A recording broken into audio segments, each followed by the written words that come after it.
Welcome back to 59 Performance. We're back, BMW Auto House, with this G87, and we're going to fix the god-awful ride height and the stance that BMW left us with. We're going to fit full set of BMX bases, 15 on the front, 12mm on the rear, set of 30mm MMX lowering springs. We're going to get this car sitting how an M car should sit. Let's get into it.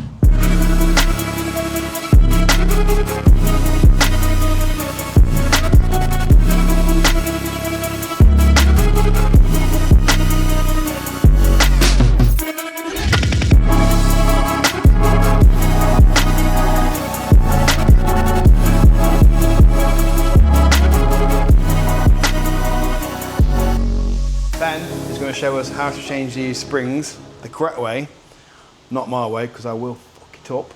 So, step one, obviously car on the ramp. Step two, we're going to take the wheel off.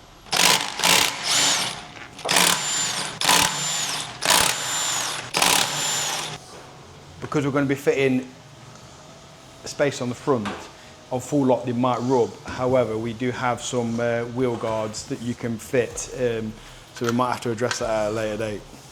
But we'll see when we take the wheel off. Right, so these are the vanes in the front wheel arches. I'm assuming it's for some oil cooler or aircon cooler, whatever. But when you're fitting the space on the front and the springs full lock, these can rub. So we have some guards, MMX guards, that will sort of replace that and stop the rubbing. If it rubs, we'll see. We might have to come back at a later date and get them fitted. We'll take the level sensors off for the headlights. Yeah. Take it off from the bottom on that arm. We've got to unplug the sensor on the adaptive damping, get the drop link off so it can drop down, and then we should be able to drop the strut straight out of the top end. Yeah, so we'll point it out as you're doing it, Ben. So, also really important, you know, when you put it back on, yeah, you could, if you weren't careful, you could get the arm to go the wrong way, and then it's going to run out of its normal travel of operation and it'll break. So you've got to make sure that the arm, just a mental note, that the arm's facing towards you, it's facing the outside of the vehicle when it goes back on. Step three, headlight level sensor. Don't forget them, they do snap, costly to replace. One on the front, one on the rear. I've snapped plenty of them. Step four, drop link off from the anti-roll bar. There ain't no cutting off drop links on this car. There is perks to modifying a car that's only done 600 miles. Definitely. Step five, unplug all the electrical shit for the adaptive dampers.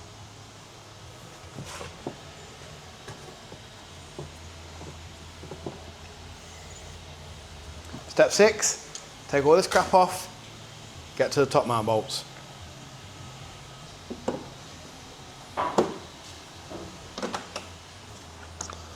So we've got a plug here that goes onto the top of the strut, because this is the actuator for the adaptive damping.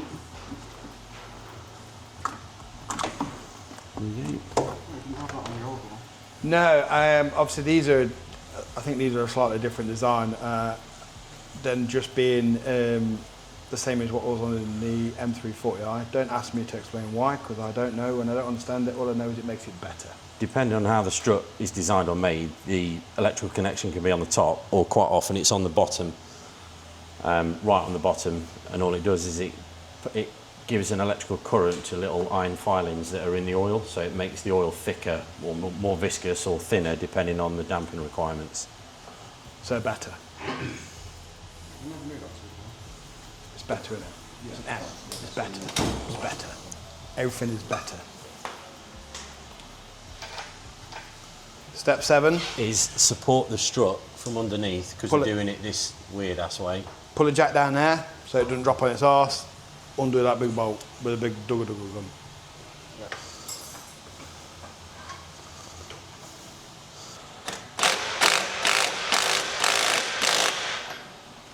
What size is that socket?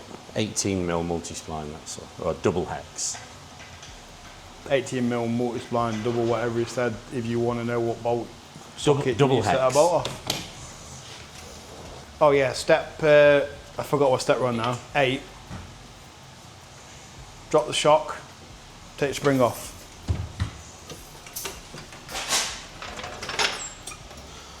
Now we should be able to lean this out. Well. See, you just need to have faith in me. Apparently so. I stand corrected. Let me get you the as long as goodies. that isn't going to touch the body, I'm happy. Well. New spring. Step. What step are we on now? 9? Many. Chuck spring back on, do everything back in reverse. There's a little locating point on this, so you've got to make sure the spring's sat in the right position when it goes back on. So that's the one on the top. There's one on the bottom that the bottom of the spring will sit in as well. And normally, you can't take it as gospel, but usually, if there's writing on the spring, the writing will be, if the writing's the correct way up, the spring's the right way up. There is logic to that madness. Jam. That's it, keep going. Yeah. Okay. So what we've done is taken the spring, the top mount's still up there, and you're dead right, there would be locating plugs. The top mount will be bolted on with these bolts here that the strut brace is on, and there'll be either 1 or 2 lugs to make sure it's oriented in the right location. However, what we've done is taken the strut, the actual shocker top nut off, which has lowered the whole thing off, so we've taken the spring off the bottom of the cup and left the top mount in place. So all we've got to do now is put that central nut back on, and it's done. So basically we've saved taking all the strut braces off, which there's many bolts holding that strut brace on. And the lower arms, we've not had to take the lower arms off, use that tool to split the pin.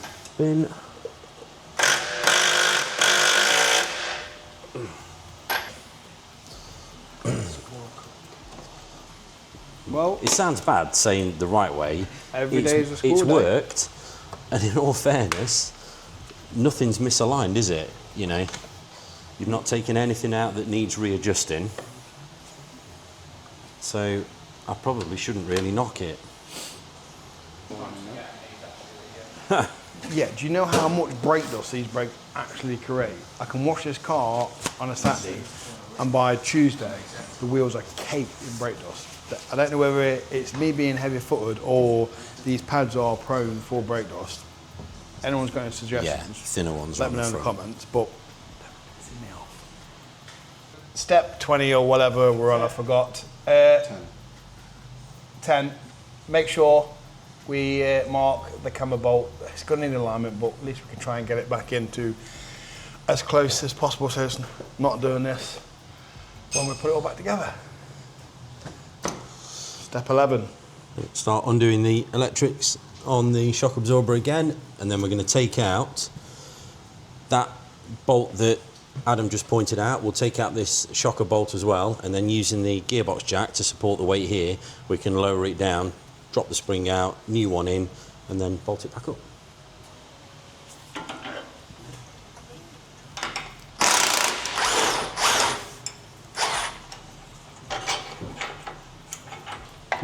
Take it off at the bottom, then you don't have to worry about trying to hold the spindle because it's got a little locating lug on the arm that holds the back. I'll show you. See how there's flats on it? It's like another little socket. Yeah. There's a little locating lug on here that means as long as you keep a bit of pressure that way, so you push it in, it'll stop that trying to spin. Otherwise, you'd have to get a really thin 10mm spanner on the back of it if you did it at the top. Just makes it a little bit easier. And then it's just taking note that that arm is pointing out here towards the wheel, because if it would spin around the other way, but then it would ruin the sensor.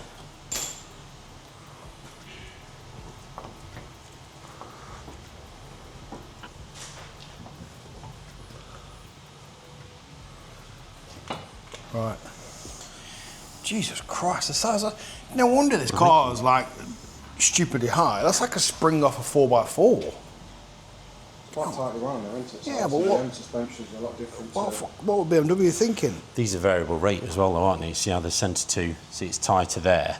So you'll have a bit more compliance, but then as it starts to compress, it gets firmer. So you don't just get the... If you put tight lowering springs on, it just makes them rock hard. And if you ruin the compliance, you ruin the handling.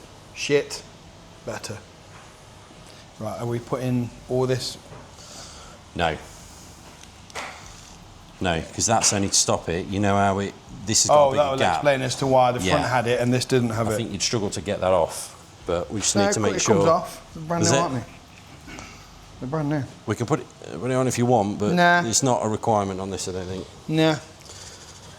Put the bottom mount on the top, make sure it's located in.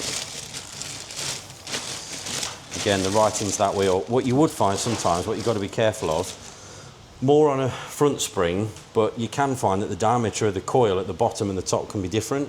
And if you did get that wrong, you run the risk of it either not sitting right or even sliding past the mount that it's sat on.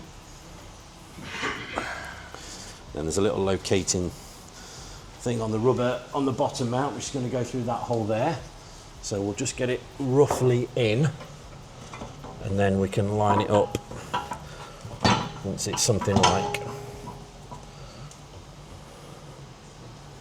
So now I'll just try and get that little noggin through that hole, which is there. Make sure the top mount sits in right.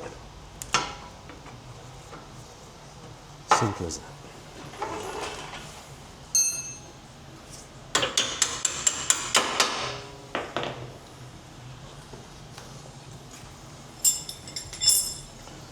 There's a note on top of the... Thanks. It's testing you to pass rather than. If you want to know how the camber bolt works, you'd normally, like this one, there's no washer on these nuts, but if you had a washer, it'd be concentric all the way around, whereas this one's eccentric. So the washer's off to one side, so when it sits between these two milled out grooves here, as you turn the bolt, it will move the centre of the bolt if you look at it there. So if you think about it, the washer can't move because it's trapped by those, but as the bolt turns, it turns eccentric, so it'll move the position of this hole relative to the arm.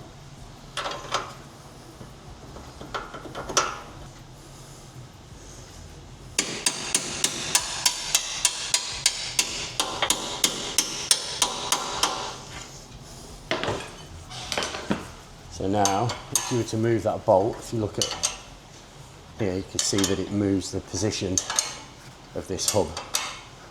So we're going to get that little mark about right. You can put the nut on the other side. There's an equivalent washer, so that slides onto the bolt on the other side. And again, it's eccentric in the same way. Make sure that's fitted in. And make sure that that fits in the slots on this side as well.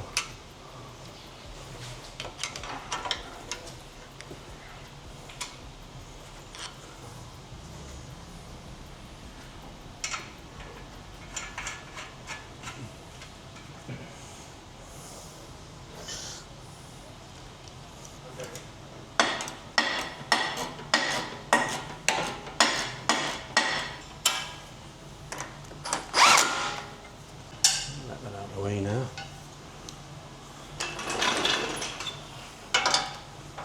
Isn't it nice having bolts that just come undone? It's really nice. Oh, I'll have to just keep bringing you new cars. Yep. I agree.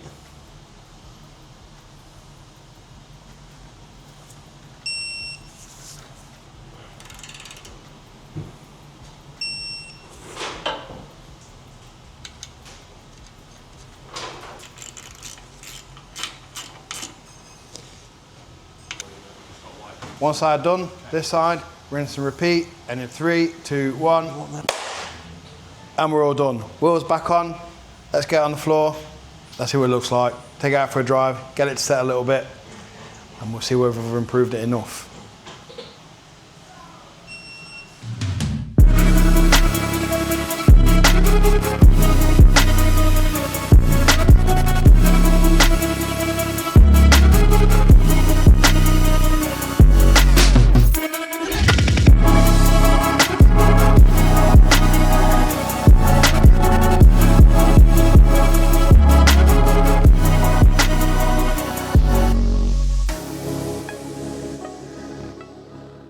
Well, this is what a G87 M2 looks like on a set of 30mm MMX springs, 15mm front spacers, and 12mm rear spacers from BMW. It's going to set a little bit more after we go for a drive, but how much better does this look now? This is how it should have left the factory. BMW, up your game. Massive shout out to Ben for squeezing us in last minute as always. Ben is our approved fitting centre for all of our performance parts. If you want to follow the journey of this car and our other videos, then please like, subscribe and share. It really helps the channel, and we'll see you on the next video.